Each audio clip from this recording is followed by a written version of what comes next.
সদ্যজাত বদলের অভিযোগ, নার্সিংহোমে ধুন্ধুমার। উত্তর দিনাজপুরে ইসলামপুরের ঘটনা, চিকিৎসক কর্মীদের মারমুখী উত্তেজিত জনতার। সার্বিক পরিস্থিতি বুঝবো। আমাদের সঙ্গে টেলিফোনে রয়েছেন প্রতিনিধি ভবানন্দ রয়েছেন আমাদের সঙ্গে। ভবানন্দ, এখন কি পরিস্থিতি?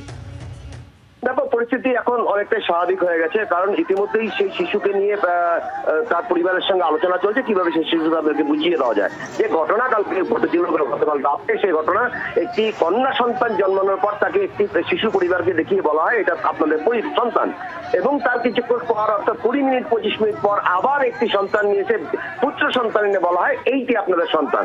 এবার ওই কন্যা সন্তানকে পাওয়ার জন্যই এই ধন্যবাদ ভাবে পরিবারের দাবি যে শিশু বদল হয়েছে, তারা কন্যা সন্তানকেই নেবেন। এবং তাৎপর্যপূর্ণ ভাবে কিন্তু দেখা গেল একদম প্রান্তিক এলাকায় মানুষজন কন্যা সন্তানের প্রতি আগ্রহ দেখাচ্ছেন। এতে কিন্তু চিকিৎসকদের একাংশ আশার আলো দেখছে সমাজের বুকে। নীলাঞ্জনা, তোমার সঙ্গে পায়েল ছিলাম স্টুডিওতে। ধন্যবাদ ভবানন্দ।